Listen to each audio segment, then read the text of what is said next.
decided that sex should be defined as a predicate.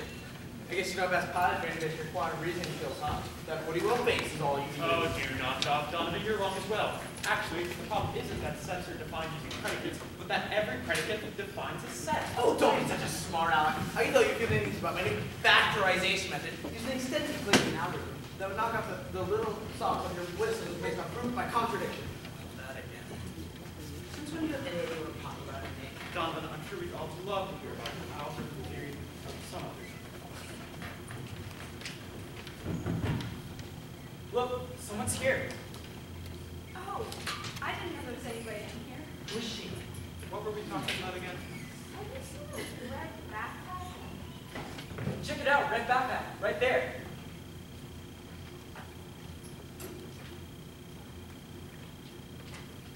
Oh yes, thanks. It's actually my boyfriend's. I was holding onto it for him during practice yesterday, and I guess I left it here somehow. How responsible, huh? He's been giving me the third degree about it. Third degree? No idea. Like burn? Or murder?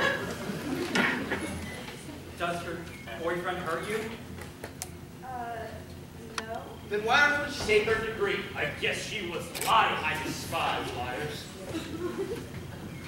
But she smells really nice. It smells like those flowers at the 7th Street Park, the orange ones.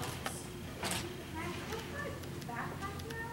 7th Street, 7th is a prime number, atomic number of decimals, lost number of famous circuit, and a polygon, go home, great big compass. Yeah! What's the matter? Is something...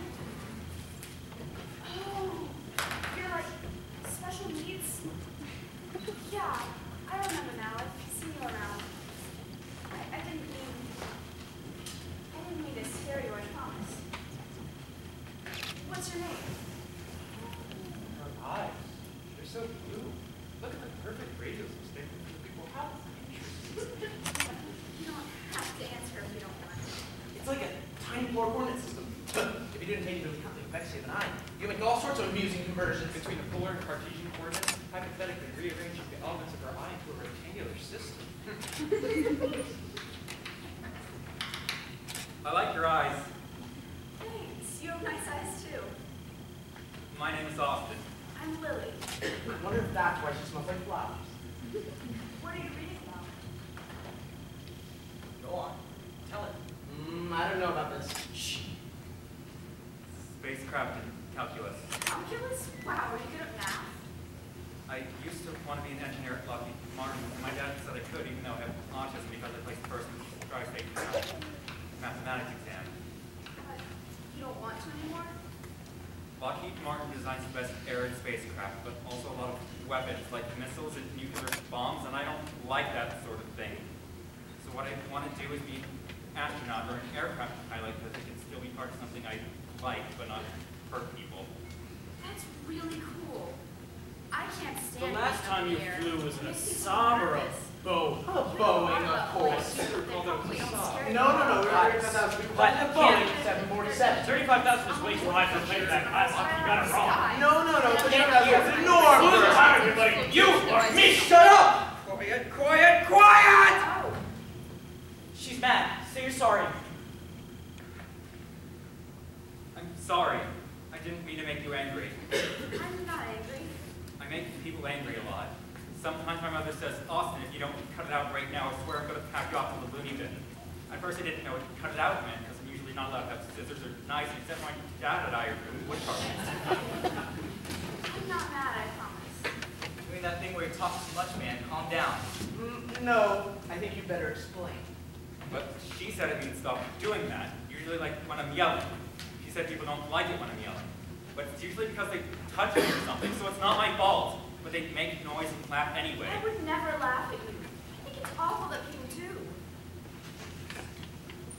You, want me to go? I wish you would go away so we could talk more. We never did finish our earlier conversation about quarks. But your eyes. No. Stay. Okay. Hey, when she moves her face like that, it means she's happy. What are you doing here all alone anyway? Am My dad always picks me up from school 15 minutes late so I can come here and read instead of sitting out front telling other people. They're very loud. Sometimes they touch me, so I'd rather not be near them. Remember that time Harry Dillonsby's hand accidentally touched your neck on the steps and... Yes! Sheesh. Sorry. Really, Steve, no need to dwell on that experience. People give you a hard time a lot. You know, like, bothering you. I don't. Just tell the truth, man. I mean, yes. They do. They laugh at you. Why are we talking about this? Yes. That's terrible. Well, at first I didn't mind when they laughed. I thought laughing was good. I didn't know it was bad until the time when David and Sam and I were playing a game, where they kept throwing my rabbit keychain down the toilet and seeing how fast I could get it out. We were all laughing, but then my dad came and yelled at them. And said to me, they're only laughing in a mean way. And that's because you're different. And I don't want to be different. So I don't laugh anymore. People are so terrible. They are indeed. She's not, though. Why is she being so nice? Because she likes you, duh. Keep at it. Do you have any friends here? This is hard to put. Let's get out of here. Sometimes I like to think of my books as friends. Look, everybody, quarks. Little particles with funny names. Up, down, charm, strange, top and bottom. Up, down, charm, strange, top and bottom. Oh, wait. I know this. You're talking about quarks, aren't you? The different types of quarks. I took physics last year and we talked a little about quarks. Not much, though. I checked out some other books because I wanted to learn more. I taught myself too. There's a book I have. It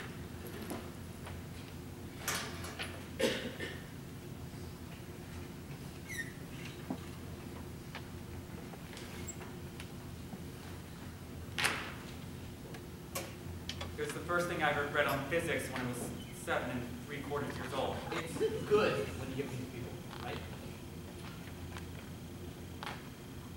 You can have it if you want.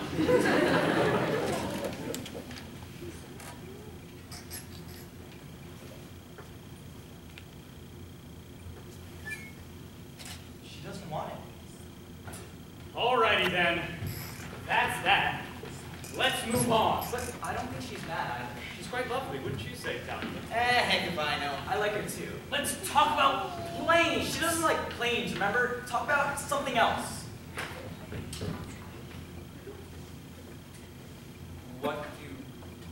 What do you... Like to read about? Oh, I don't know. Usually I just... And welcome aboard, ladies and gentlemen. Today we'll be flying a Saab 340 of Swedish twins in the rough aircraft designed to introduce a partnership between Saab and Fairchild Aircraft at a 65-35 ratio. Shut up, you're distracting him. Austin, focus. She's talking about Stephen Hawking. Come on, you know this. I like Stephen Hawking too. When I hear of Turner's cat, I reach for my pistol. What? It was a joke he made. I don't really understand it because I never understand jokes, but I do know about Turner's cat, so I'd like to say the joke. Mind you. You fight when a cat's alive and dead at the same time? It's a mind game designed to criticize the strange superstitions of a combination of all possible positions of subatomic particles. Specifically, it's a criticism of the Copenhagen Convention. It implies that... Oh, slow down. You're so literal about everything. I can't help it. I know. I know.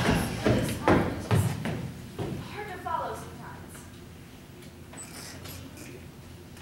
But I'm not going anywhere. I'm sitting here, and you're sitting... What is it? Nothing. You know, I've seen you at lunch before. Maybe we could sit together sometime. But if they sat together, they might have to sit at a different table. Maybe she sat with them, translating purple like cabbage or beets. Or food might touch. To avoid it. Let's not think about that right now. ERJ 140 is cruising altitude 37,000 feet with a wingspan of 65 feet 9 inches. No planes, new thought. What's the matter? You look like a deer in headlights. No, it's just an expression. Obviously, you don't have antlers or anything. I'm afraid I just haven't even. What does it mean? Perhaps you'd like to be friends. That would be awesome. Look at our eyes. What are you thinking about? Stars. Really? Whoa. Why'd she say really? Does she know you're looking in your eyes? Is that socially unacceptable or something? That's a tricky one, but I'd say it's one of my comments. So then, Why did you say really? Oh, nothing. Just, well, I never told anyone this because it's a little silly, but I'm kind of obsessed with stars. Every night I take a blanket outside and just watch them hanging there in the sky. Some nights I'm out there for hours, you know, just looking up. Sometimes I'm like that. Well, I guess it's a lot more peaceful outside in the dark. Stars. I have a telescope I use every night after I play Mahjong with my dad and before I beat Newton. That's at 8:15. So we're looking at the stars at the same time. Well, not necessarily, because sometimes I do it earlier or later, like whenever I'm studying a particular national event. Whenever I explore a field of study, I like to really immerse myself in conventions. I use a little E time rather than Eastern Standard Time, just a little E time. So, historically up to the planisphere, by that standard, every 13 square miles is different time zones because the variations in launch different subjects give different angles. So for you and for me, time will probably be different by at least 1 minute.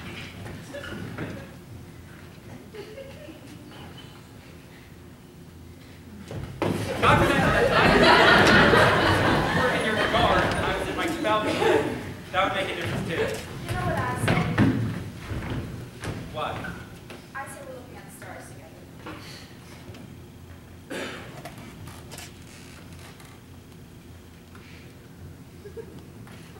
Okay. hey, give me that. Did you ever build your own telescope? Oh, yeah. I always kind of wanted to be an astronomer. It's so beautiful out there, don't you think? I don't know. Well then, why don't you look through your telescope every night at 8:15? Or maybe earlier, or maybe later. I just finished splitting double quasar and exert major, and lately I've been locating stars within 100 light years of Earth and breaking down their light emission to a visible spectrum, and finding what wavelengths are missing, which allows me to determine each star's thermal postmark and atmospheric composition. I'll start something new soon. Wow. I always just make constellation pictures and stuff. Are you always so scientific about it? Don't you ever just, you know, look up and wonder? Well, sometimes when I'm looking for gamma ray activity in search of supernovas, I think about the questions they could answer for us if we really understood them better. Like what? Like, does gravity have a repellent component? Or where is the universe's missing mass? Or is the inflation hypothesis correct? Like, could the Big Bang Theory as we know it be disproved? See, exactly. I think about those things too. But with smaller words. There are so many things as a scientist and as a person I want to understand. And knowing I might not ever be able to find the answers is very, very frustrating. When that happens to me, when I'm just so mad at how small and limited the human mind is, my whole life really, you know what I do? No. I just try to stop thinking and this sounds dumb, but just let it wash over me. The way it looks out there, the razor-sharp blackness of it all, punctured by little pricks of light, paint of every single color you can imagine. Those shapes you see in the nebulas, you know, that are completely alien, but also seem totally, oh, I don't know, Intuitive. exactly. We've been here before. See, Austin? You see the beauty too. We've never seen it quite so real before, though. Did we? What I like to think about is how quiet and still it must be out there, with no gravity and no molecules for sound to travel through. And then I think about how in the middle of all that, there are billions and billions of potential nuclear furnaces, burning billions of pounds of matter every second. Wow.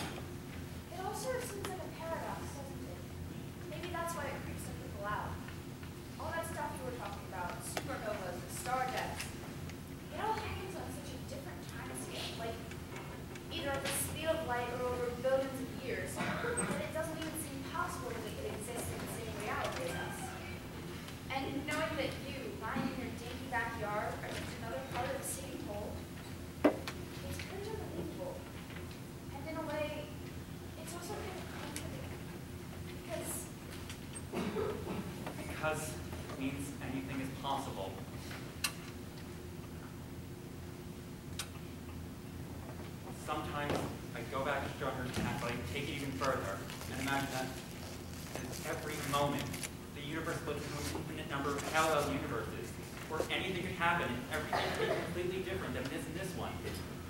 Like, Shrimp wouldn't exist, and you'd be a professional ping pong player, and we'd call chairs fun wangles, and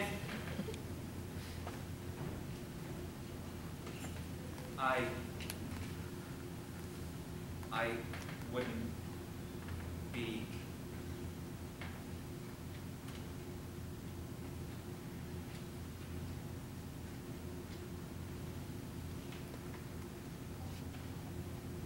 but people are afraid of infinity. They see space as empty and distant because it doesn't make sense to them. But they forget that this planet is only a part of space, not separate from it.